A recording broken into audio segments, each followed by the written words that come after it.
Tangguh, apa kabar? Wah, kali ini kita bertemu di tempat yang sangat santai untuk ngobrol-ngobrol dalam tema Bincang Tangguh Bencana. Kali ini kita akan bahas bagaimana membangun ketangguhan berbasis kampung. Ada saya Dewi nih, warga Tangguh semuanya sudah siap nih hari ini. Ada rencana kemana? Mau ada jalan-jalan sama keluarga atau mau kumpul-kumpul?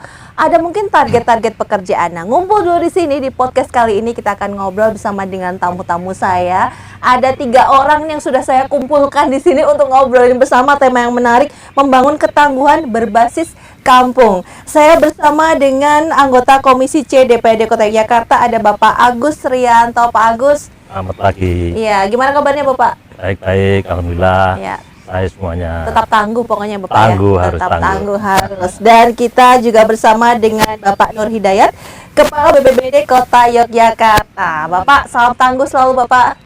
Assalamualaikum, salam warga Tangguh, siap siaga. Ya, terima kasih juga. Di paling ujung kami juga bersama dengan Ketua Forum Kampung Tangguh Bencana Kota Yogyakarta, ada Bapak Tri Handoko Putro. Sugeng Injang, warga Tangguh, Kota Yogyakarta, matur nuwun. Iya, kita sapa dulu tentunya warga Tangguh semuanya. Salam tangguh, Siap siaga. Asik. Ini kalau kita berbicara mengenai tangguh dan kampung yang tangguh, sebenarnya kalau resiko yang mungkin akan terjadi ini di kota kita tercinta, Kota Jakarta, itu apa saja ini? Saya ke Pak Nur dulu, monggo silakan. Jadi terkait dengan warga Tangguh ini sebenarnya kan bermula dari pembentukan Kampung Tangguh Bencana. Oke. Maksud daripada pembentukan Kampung Tangguh Bencana itu tidak lain dan tidak bukan, itu dalam rangka meningkatkan kapasitas masyarakat terhadap responsibilitas terkait dengan masalah kebencanaan. Ya. Baik itu dalam hal pencegahan maupun juga dalam hal penanganan kebencanaan. Dengan tujuan sasaran itu manajemen risiko dengan maksud mengurangi atau ya. menghilangkan atau mengeliminasi sedikit mungkin korban jiwa yang terjadi kalau terjadi suatu kebencanaan. Iya. Intinya seperti itu. Kemudian kalau resiko kebencanaan yang mungkin akan terjadi di Kota Jakarta itu apa saja sebenarnya Pak? Ya, Potensi kalau resikonya gitu. Dari kajian resiko yang sudah kami buat, itu nomor 1 itu memang gempa ya, kemudian juga banjir, kemudian cuaca ekstrim, cuaca ya. kemudian penyakit menular ada 7. Gitu. Jadi biasanya yang sering terjadi itu setiap tahunnya itu cuaca ekstrim. Cuaca ekstrim itu berakibat pada pohon tumbang, kemudian rumah atap roboh, kemudian genangan air, dan juga biasanya juga ada penyakit menular. Nah, itu ada resiko bencana yang mungkin bisa terjadi. Ada potensi-potensi tersebut yang bisa terjadi di Kota Jakarta ya, warga Tangguh ya. Nah, ini saya ke Pak Agus dulu nih. Apakah sudah ada mungkin warga yang melapor atau mengeluhkan dengan potensi-potensi itu Pak? Terutama kalau sekarang kan cuaca panasnya lumayan sekali ya Pak ya. Kadang tuh terik luar biasa. Itu apakah ada juga ini masyarakat yang mengeluhkan hal tersebut? Sebenarnya ada juga keluhan masyarakat itu karena kebetulan kita juga KTP ya, saya ketua KTP di kampus saya, jadi banyak sekali, apalagi di kampung saya itu kan dulunya kan sering terdampak masalah kebencanaan. Yang pertama itu dulu banjir. Nah, banjir karena di tempat tinggal saya itu kan sepanjang Kali Code ya, jadinya banjir itu hampir di musim cuaca ekstrim, misalkan di musim hujan lebat itu pasti dampak itu banjir. Nah, sementara ini untuk banjir sudah mulai menurun setelah dibangunnya tanggul-tanggul dan dibuat jembatan baru itu baru bisa mereda. Nah, terkait dengan warga ini kan banyak sekali masukannya terkait dengan setelah kebencanaan itu pernah terjadi waktu cuaca ekstrim itu hujan lebat sampai dengan hujan yang dibarengi dengan salju waktu itu kan juga ada rumah warga itu yang roboh. Saya komunikasi langsung dengan Pak Nur dan langsung diadvokasi dibantu dengan programnya yaitu seperti sembako, terus perbaikan rumahnya, terus dengan terpal. Jadi semacam itu yang sementara ini kita komunikasi terkait dengan dampak dari bencana ekstrim. Nah, kalau yang lain-lain memang iya, karena pasti kita juga harus mengikuti dengan apa itu suasana yang Nyun Sewu, karena ada sekarang ini tambah lagi apa megatrust itu ya. Nah, kita juga setidaknya harus waspada dengan hal itu. Jadi ya tidak sedikit mungkin kita harus meminimalisir kalau terjadinya bencana, terjadinya korban bencana. Iya, iya. Dan ini untungnya hari ini kita bersama-sama ada di Gajah Wong Educational Park yang tempatnya sangat nyaman ya Bapak ya. Ini bisa untuk aktivitas kegiatan warga masyarakat juga ini ya. Warga Tangguh kalau mau ngumpul-ngumpul di sini juga boleh, berkegiatan dengan keluarga boleh, nyaman, adem gitu ya. Ini jadi sumber taman hijau juga untuk Kota Jakarta tentunya J Bapak J. Ya, oke. Nih saya sekarang ke Kampung Tangguh Bencana, ke Ketua Forumnya Pak Trihandoko. Pak, resiko bencana tadi Pak Nur sudah menyampaikan, Pak Agus juga menyampaikan, ada warga Jogja yang juga menyampaikan kepada Dewan keluh kesah dan sebagainya. Sebenarnya kalau kesiapan dari Kampung Tangguh Bencana di Yogyakarta ini seperti apa Pak? Baik Mbak, jadi sebenarnya di tingkat kampung atau di tingkat warga masyarakat gitu kan, kaitan dengan bencana ini adalah sebagian itu masih tabu ya untuk membicarakan kaitan dengan masalah bencana. Tetapi setelah pengalaman tadi disampaikan Pak Agus dengan berbagai bencana yang terjadi, kemudian terutama terjadinya bencana yang begitu besar ketika terjadi gempa bumi dahsyat di yang lebih dikenal dengan Lindu Gede Setuwage tanggal 27 Mei tahun 2006 ya di Yogyakarta. Itu kesadaran masyarakat semakin tinggi terhadap ketangguhan bencana ini. Sehingga ini tentu menjadi menjadi perlu sekali untuk dimasukkan dalam rencana pembangunan yang berkelanjutan terkait dengan bencana ini. Kemudian terkait dengan ancaman yang memang sudah dari hasil analisis dari BPBD Kota Yogyakarta terkait dengan 7 ancaman bencana yang terjadi di Kota Yogyakarta, tentu warga Tangguh itu lebih bisa memahami karena kita di tingkat komunitas, di tingkat kampung ini kan paling mengerti, paling bisa mengenali dan tahu betul kaitan dengan potensi yang ada di kampung itu sendiri. Iya, betul, yang paling sehingga kenal. bisa memahami ketika membuat satu pemetaan, kemudian potensi apa yang ada di tingkat kampung gitu ya, juga sudah disimulasikan kaitan dengan berbagai ancaman bencana itu. Sehingga kami sangat berkeyakinan dengan adanya kegiatan ini dapat mengurangi resiko bila terjadi satu bencana di tingkat kampung. Iya, Pak, tadi Bapak sempat menyebut dulu masyarakat masih tabu untuk menyebut itu karena pamali gitu atau karena gimana? Iya, karena bencana ini kan pamali ya untuk dibicarakan menjadi bahan perbincangan gitu ya.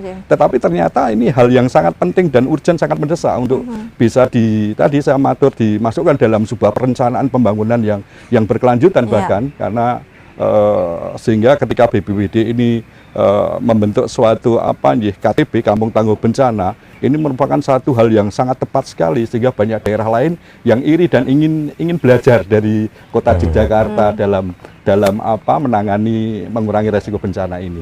Seperti itu, Mbak. Ini kan berarti diantaranya merubah yang semula itu masyarakat warga Tangguh sebagai objek, sekarang ini menjadi subjek yang ikut menanggulangi. Ngaten ya Pak Nur ya. Itu seperti apa itu teknisnya? Jadi pada prinsipnya kan yang semua itu kan tujuan untuk keselamatan. Jadi yang bisa menyelamatkan itu nomor satu kan diri sendiri. Leres. Ini baru nanti lingkungan, baru nanti pihak-pihak yang lain. Oleh karena itu menjadi suatu hal yang mendasar bahwa perlunya kita meningkatkan ketahanan dari masyarakat untuk respon terhadap kebencanaan.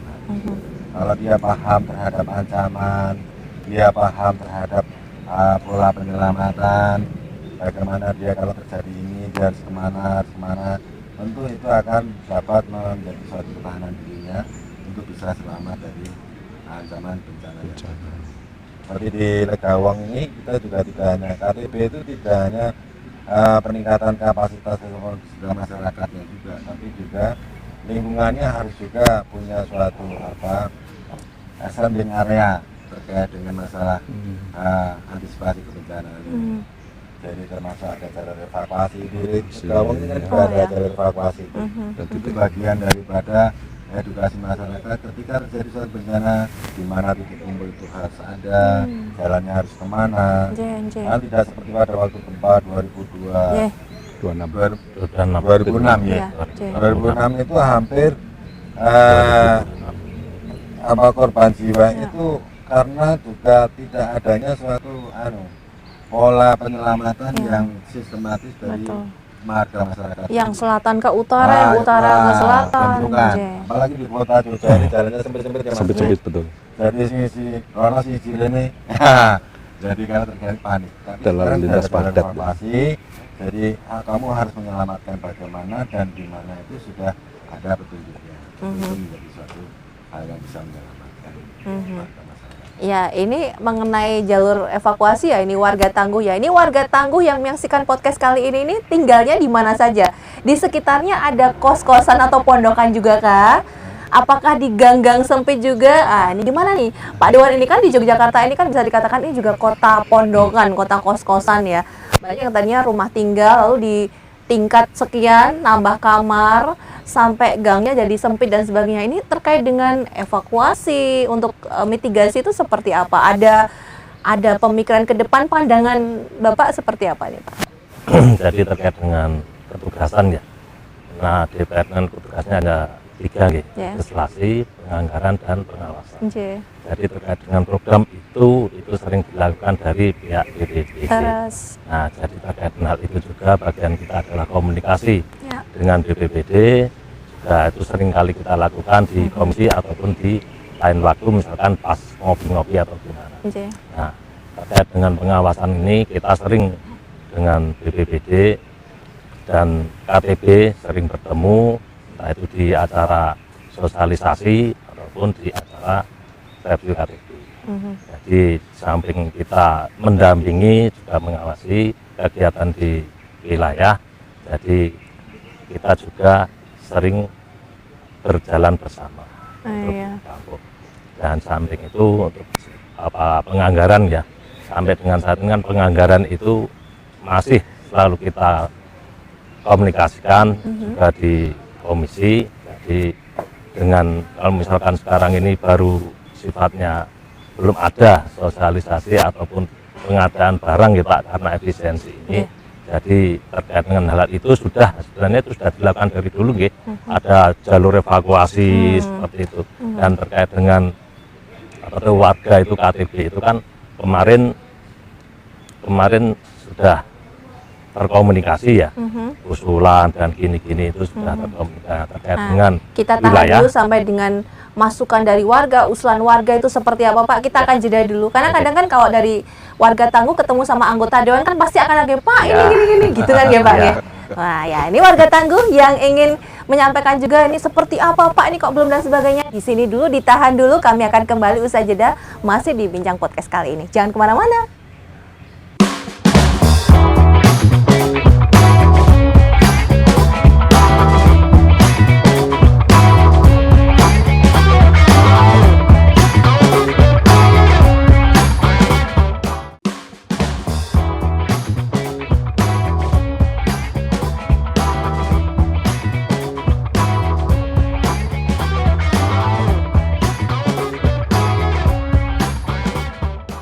Salam tangguh, siap siaga. Kembali lagi ya warga tangguh, kita lanjut ngobrol-ngobrol lagi, tentunya masih di Bincang Tangguh Bencana. Dan tadi nih saya ngobrol dengan Pak Dewan. Biasanya kalau warga tangguh ini ketemu dengan anggota dewan itu kan pengen, Pak ini gimana Pak fasilitasi, Pak ini tempat kami, Pak kampung kami seperti ini dan seterusnya.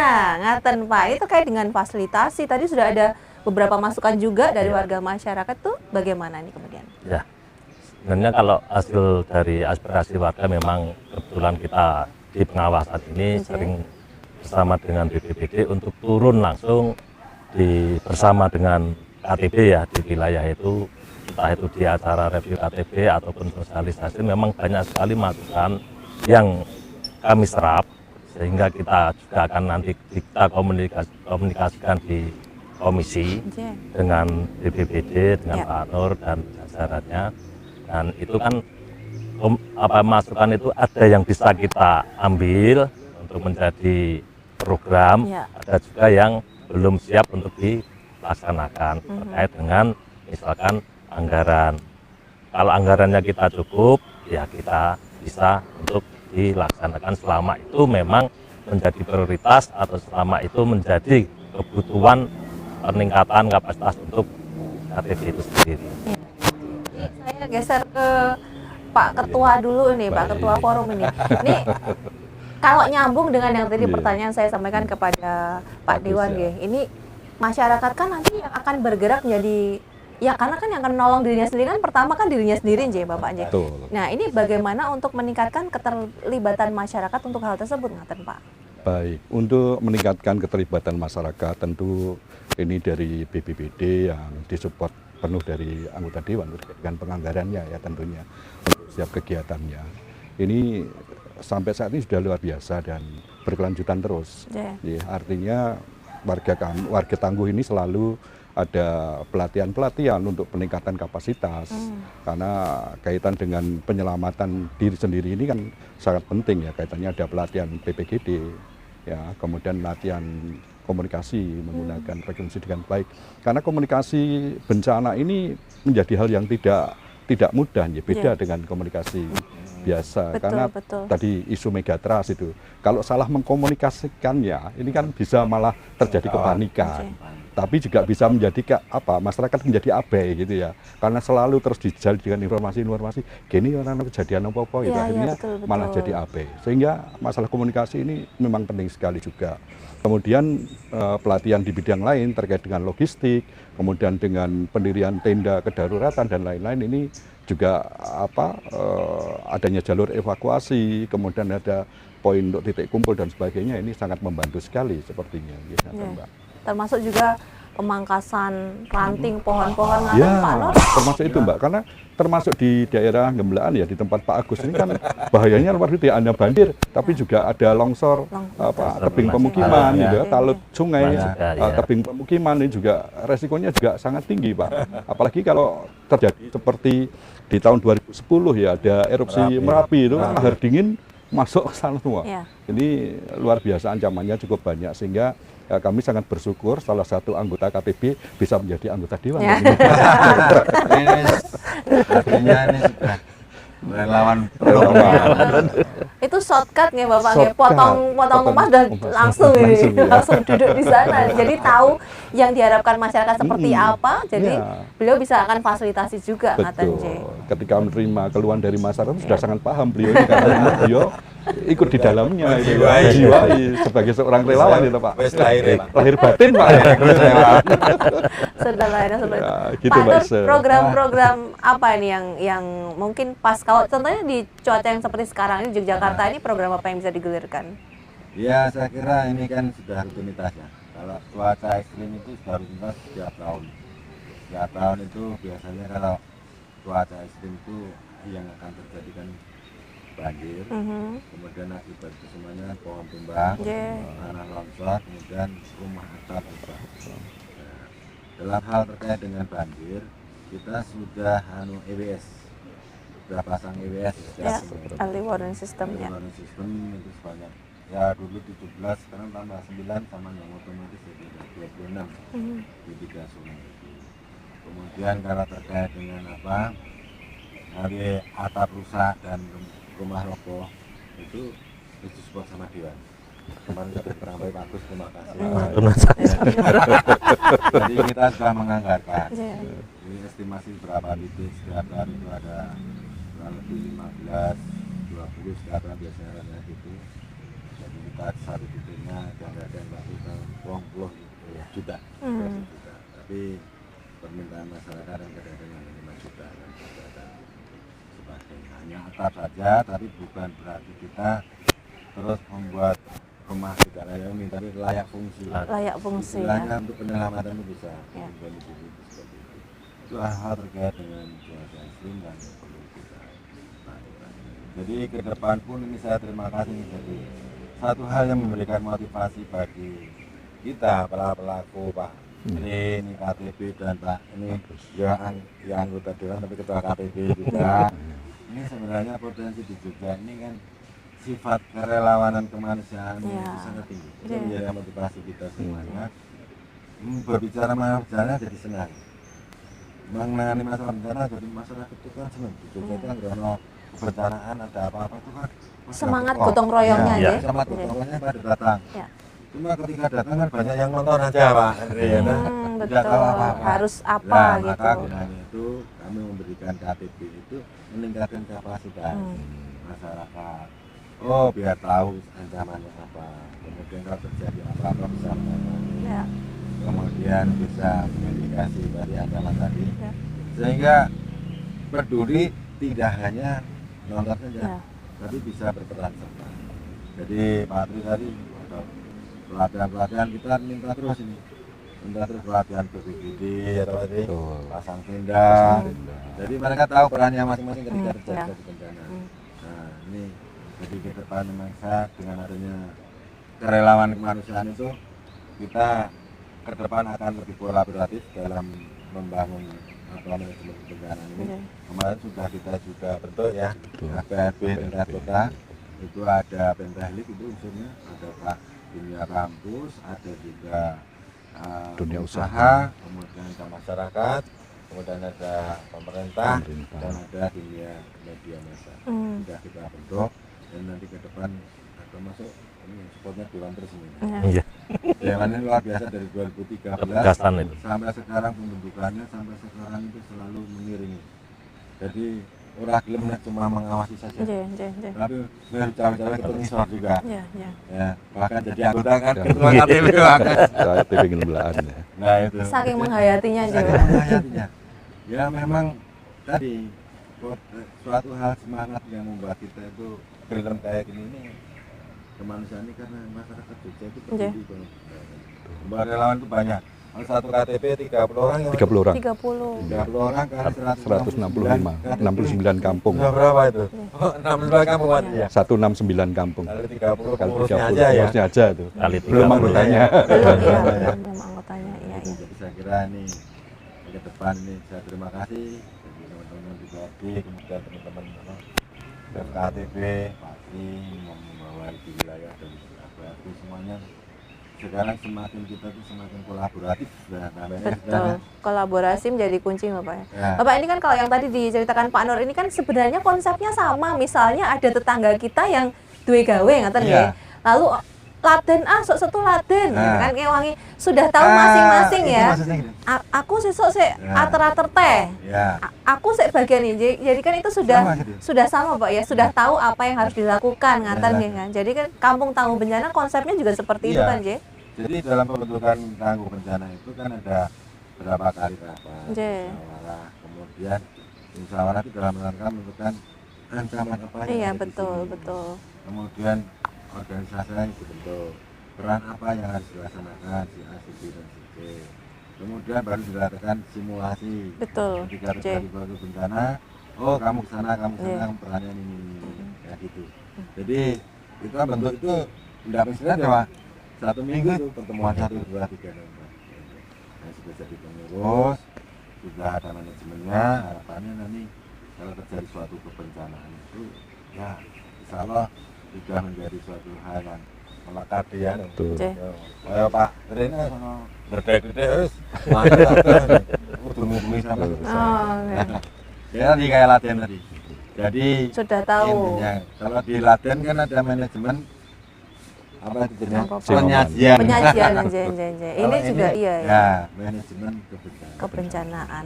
Semua tuh ada. Pembagiannya ada ya warga tangguh ya. Dan perannya yang paling utama memang peran warga tangguh semuanya nih. Jangan hanya semuanya dilempar ke bapak-bapak yang pemangku kepentingan ini ya. Ini bisanya fasilitasi, mengeluarkan program dan sebagainya. Nih kita sama-sama harus tangguh ya. Nanti lanjut lagi, jangan kemana-mana, kita sebentar istirahat dulu. Lanjut lagi untuk Anda habis jeda berikut, jangan kemana-mana.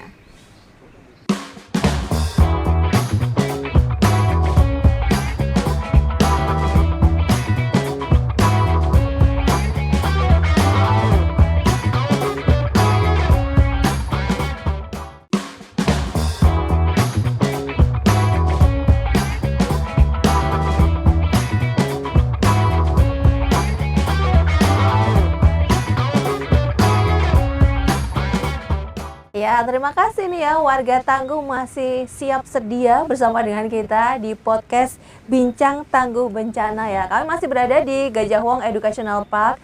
Tempatnya sangat nyaman juga, bisa untuk berkegiatan ya. Ini salah satu fasilitasi juga ruang untuk masyarakat bisa melakukan kreativitas apapun, mau olahraga bisa, putra-putrinya yang adik-adik mau main di sini juga bisa. Bapak, ibu-ibu mau main di sini juga boleh ya, nggak dibatasi untuk adik-adik saja ya. Tapi yang di wahana ayunan, nah itu ada batas usianya ya. Jadi yang memang usianya sudah remaja pada masanya, jangan ya Dek ya.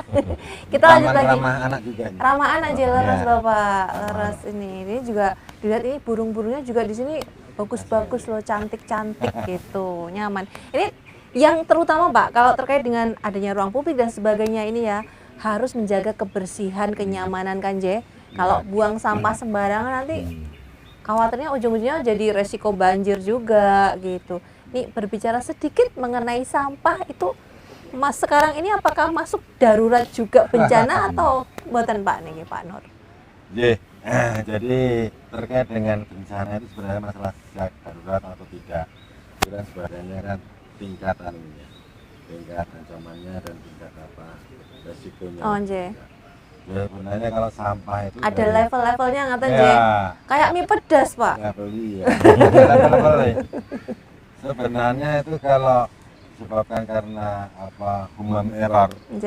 itu sebenarnya bukan suatu bencana ya. Hmm, Human error. ya. Nah, sampah itu kan sebenarnya human error ya. Human Ora error. gelem buang Iya. sembarangan. Itu human Ya. ngeyel Pak. Ah, human error. Kalau human error itu kan sebenarnya karena perilaku manusia. Iya. Itu sebenarnya bukan bencana. Hmm, Ya, karena kecerobohan. terapa ya. Tapi karena ini human error itu terlalu banyak. Buang sembarangan ya. Akhirnya dari tingkat apa penanganannya itu menjadi satu yang tanggap darurat. Ya jadi ya ini saya sedikit terkait dengan ancaman bencana. Sejak COVID 2019 kemarin J. itu sebenarnya memberikan hikmah pada kita semuanya. Bahwa yang namanya dimensi bencana itu sangat luas sekali. Sangat luas sekali. Dulu kan coba bayangkan COVID itu sumbernya apa kita tidak tahu. Iya, Ya tahu. kan pada waktu Iya. itu orang yang berlelawar, orang yang ini virus ini dan sebagainya. Penanganannya gimana Iya. kita tidak Iya. tahu. Ya lah, siapa yang menangani J. semuanya tidak tahu. Itu banyak berita-berita Banyak. yang nggak tahu sumbernya, kita asal ngikutin loh Nah, Pak waktu itu. Dan ya itu, ini kan memberikan waktu yang pertama, bencana itu sangat luas sekali. Orang main kegagalan, main alam saja. Ya. Bukan masalah alam banjir ini dan sebagainya. Iya. Ada bencana yang nanti semakin teknologi semakin Ya. maju, itu akan menimbulkan bencana yang kita tidak tahu kadang-kadang. Nah itu bagaimana membangun ketahanan seperti itu harus sejak dini kita edukasi. Ya tadi seperti ada apa megatras tapi itu Iya, menyampaikan isu nggak megatrasnya, pas. Ceng. Ada ayah yang nggak pas di sana Iya, ada betul. ini apalagi itu termasuk juga bencana sosial. Ya kan? Kemarin bencana sosial itu apa? Kerusuhan. Kerusuhan. Oh iya betul, Ya, itu juga betul, betul.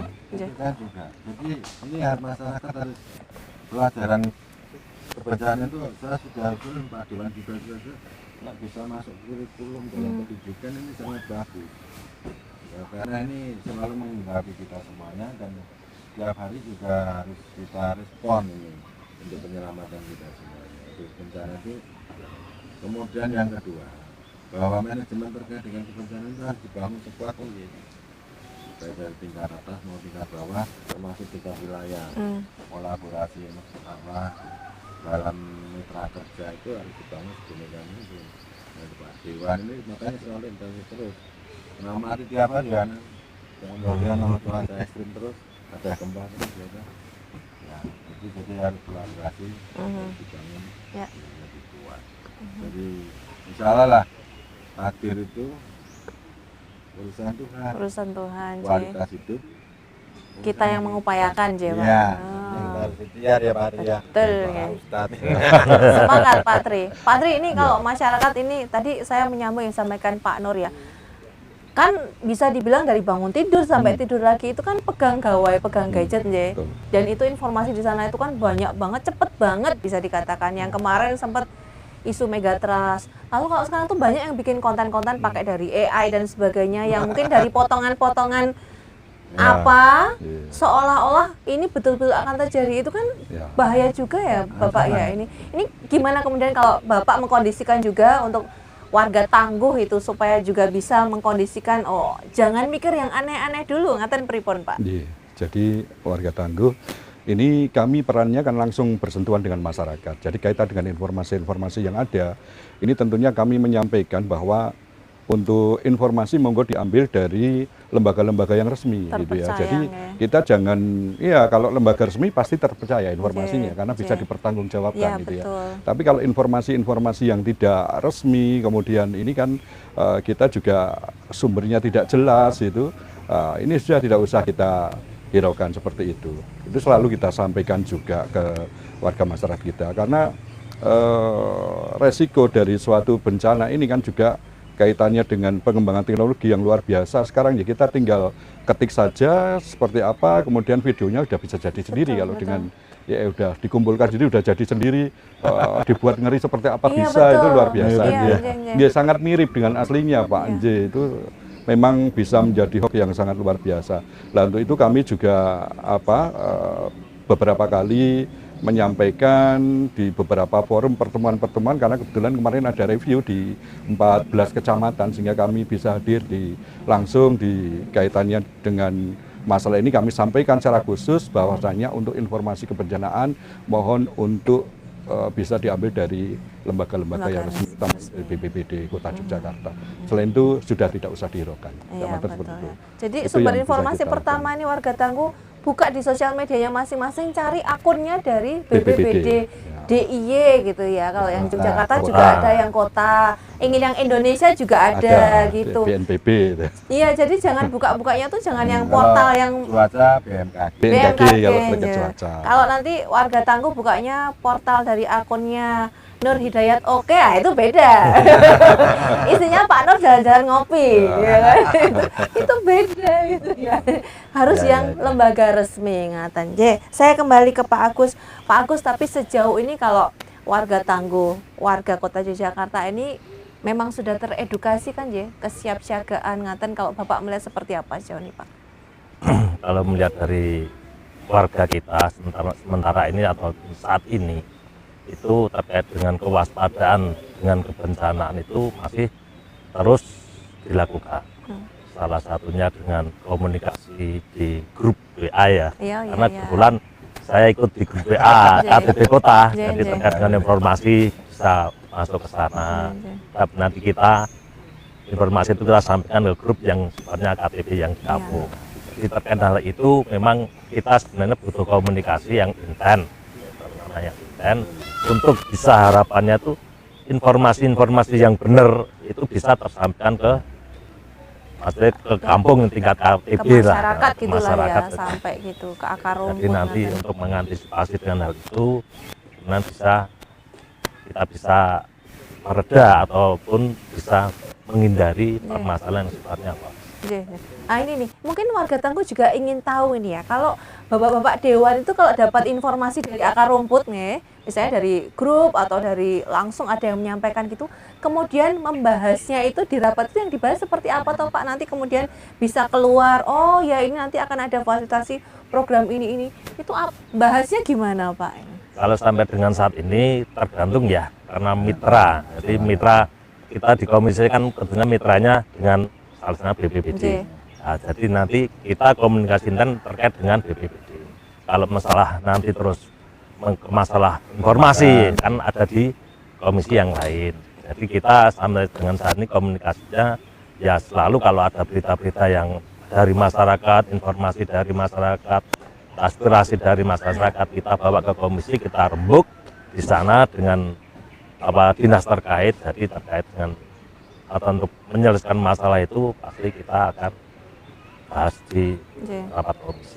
Ada prosedurnya ngaten. Ada prosedurnya. Jadi enggak yang saknya gini loh Pak, kayak gini kok suwe banget toh Pak. Lah ini ada prosedurnya, sabar. Nah, jadi prosedurnya itu kan gini, kalau terkait dengan aspirasi masalah anggaran ya, kita anggaran ini kan setahun 2 kali. Ya anggaran murni dan anggaran perubahan. Yang tidak masuk di anggaran murni nanti bisa masuk ke anggaran perubahan. Jadi setahun itu 2 kali. Kalau misalkan ada perusahaan desanya, nah itu tadi yang sampaikan yang saya ini. Jadi kita juga kesulitan. Programnya itu ada atau tidak dulu. Nah kalau tidak ada ya kita kesusahan. Kalau programnya ada, nah nanti misalkan itu masih ada kuota atau memang itu masih bisa dilaksanakan, pasti dilaksanakan dengan dinas. Karena kita sedang membahas tentang penganggaran seperti apa. Pak Tri, kalau dari KTB, sejauh ini fasilitasi program-program itu sudah sesuai atau masih ada lagi yang sebenarnya Pak Agus yang itu harusnya begini ngaten. Baik. Jadi kalau kami ya di tingkat kampung, ini terfasilitasi kan melalui suatu proses tadi kan dikatakan ono prosesnya. Tentu melalui kita tempuh melalui jalur musrenbang yang ada di tingkat kelurahan. Kita mengajukan usulan-usulan kegiatan nih. Teman-teman kawan-kawan KTB yang ada di tingkat kampung ini mengajukan usulan melalui proses musyawarah rencana pembangunan yang ada di kelurahan. Dan sampai dengan saat ini kami selalu terfasilitasi dengan baik di tingkat kelurahan maupun di tingkat kemanten. Sehingga kami terus bisa berkelanjutan kaitan dengan pembinaan warga tangguh yang ada di akar rumput, yaitu teman-teman kampung tangguh bencana. Ini sangat luar biasa saya kira. Cuma kedepannya mungkin kaitannya dengan ini kedepannya Pak. Mumpung kemarin ada pembahasan raperda juga loh kaitannya ini terkait dengan perlindungan kami selaku relawan yang ada di bawah, itu baik perlindungan secara hukum maupun perlindungan kaitannya dengan keselamatan. Itu yang sepertinya masih perlu untuk ditingkatkan. Karena bisa jadi loh ya kita berhadapan dengan tuntutan hukum ya, dalam melaksanakan tugas kami di wilayah itu ya, karena bersentuhan dengan masyarakat yang lain kan gitu. Bisa jadi ada gesekan, ada hal-hal yang bisa menjadi permasalahan hukum, itu kami perlu adanya advokasi dan juga perlu ada pendampingan di situ. Wah, kita cut dulu sampai di sini ya, warga tangguh ya. Wah, ini pas asik ini. Biar disiapkan dulu jawabannya seperti apa ya kan. Bapak butuh 15 menit, 30 menit atau kira-kira 1 hari. Warga tangguh jangan kemana-mana dulu. Kita masih akan kembali lagi, lanjut lagi. Tapi kita jeda dulu sebentar ya.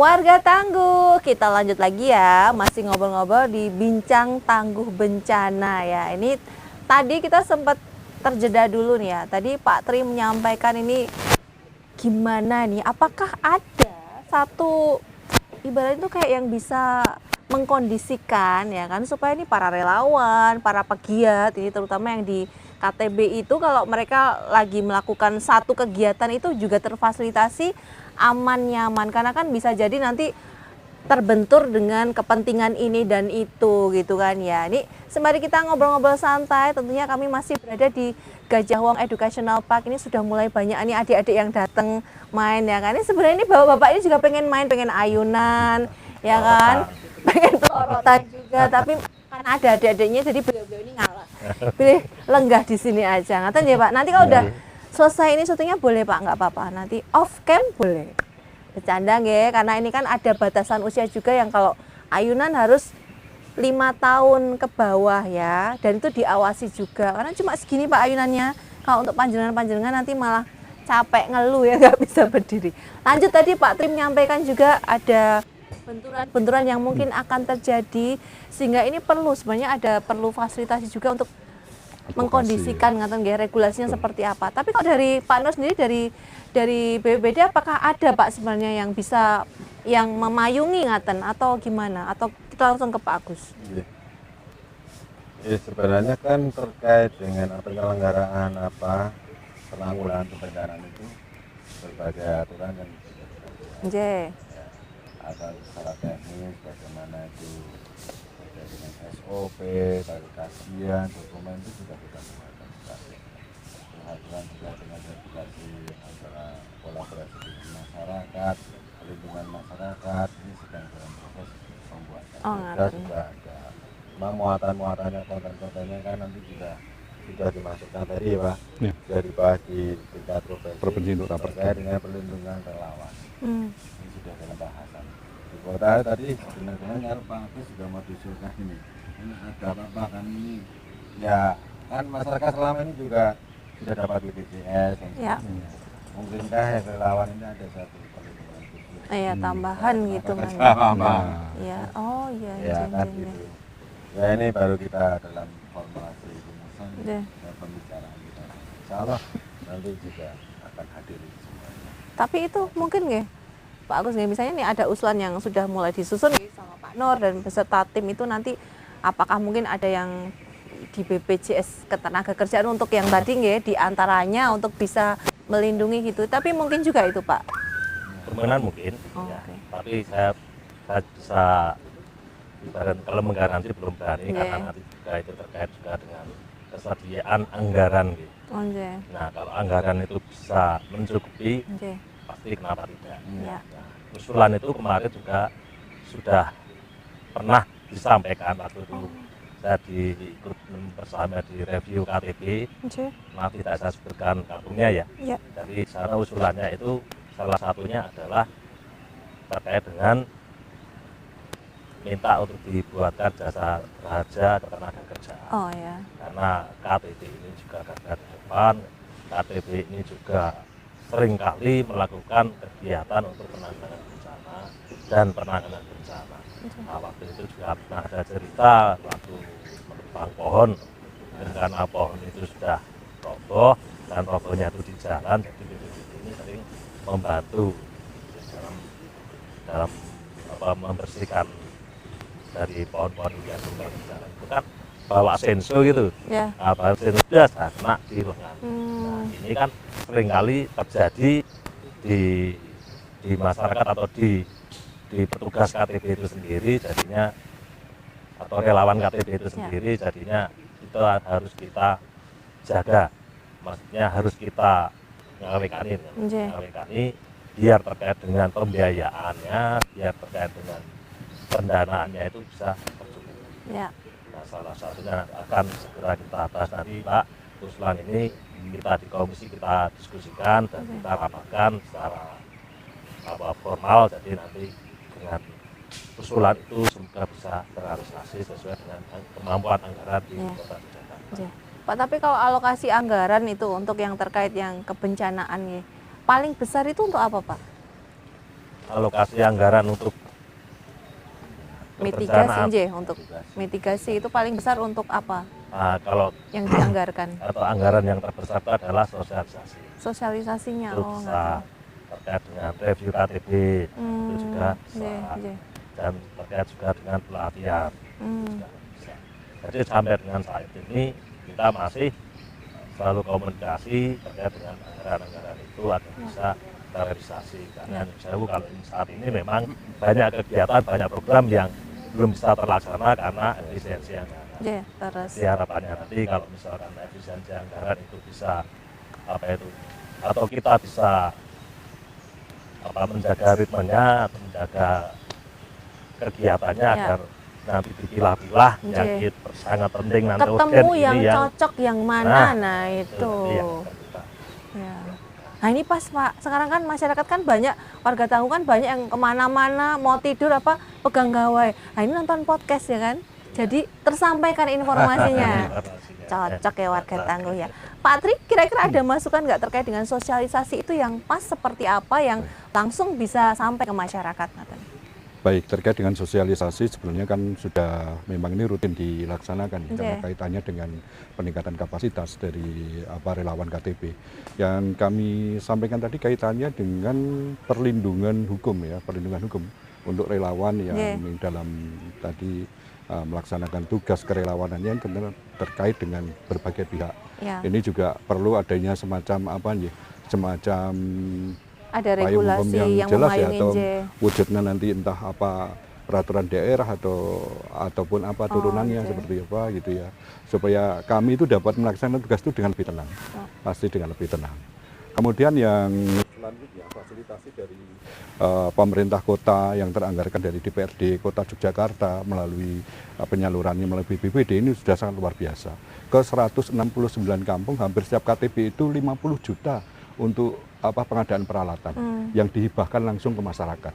Ya, ada kendaraan roda 3, kemudian ada fasilitasi chainsaw, kemudian ada vertical rescue, hampir semuanya terfasilitasi, termasuk untuk komunikasi, alat komunikasi, radio komunikasi HT itu juga setiap KTP mendapatkan 5 dan dengan fasilitasi pelatihannya dalam menggunakan dan juga biar penggunaan tahu ini frekuensinya bagaimana kan ngaten ya. luar biasa. Ini jadi tidak hanya sekedar diberikan peralatan, tetapi dibimbing juga diberi ada keterampilan, pelatihannya, keterampilannya untuk menggunakan peralatan, terutama menggunakan chainsaw. Ini kan luar biasa, risikonya sangat besar karena tadi bisa terpotong tangan, kemudian ketika memanjat pohon, motong itu teknisnya seperti apa supaya antisipasi jatuh dan sebagainya, itu kan jatuhnya pohon supaya nanti tidak mengenai bangunan dan sebagainya, ini kan pelatihannya tidak mudah.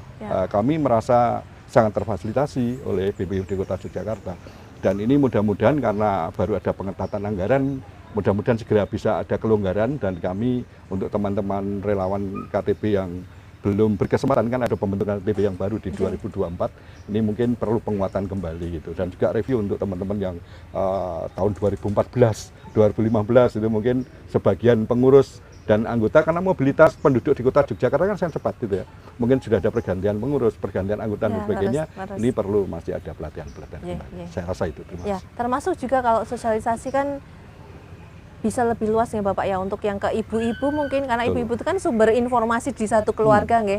Untuk kalau untuk anak-anak, untuk adik-adik mungkin di bangku sekolah, ada juga di kegiatan yang menyasar ke sana mungkin dari BPBD atau Pripun Pak Nur.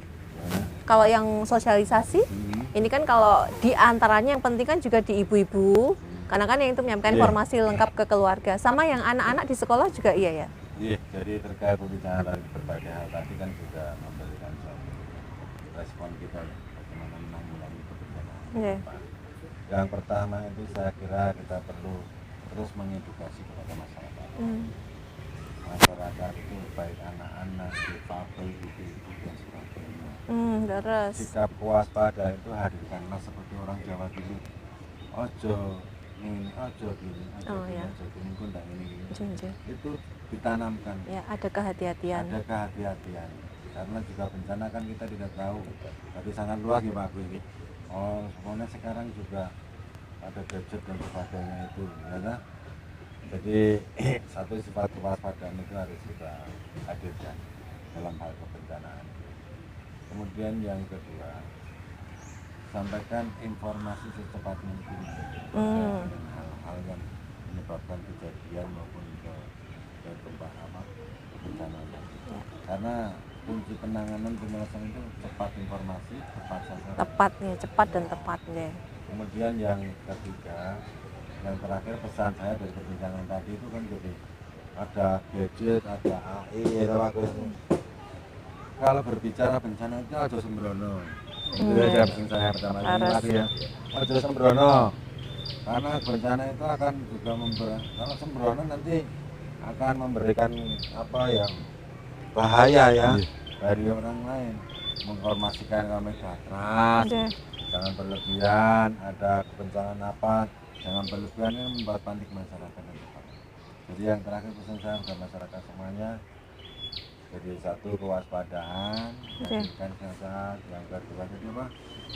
Nopo Pak? Tadi Hadir kewaspadaan, tingkatkan kehati-hatian.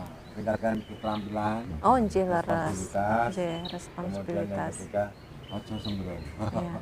Ini masalah bencana itu bukan buat bercandaan ya Bapak ya? Bukan bercandaan, termasuk yang memakai HP.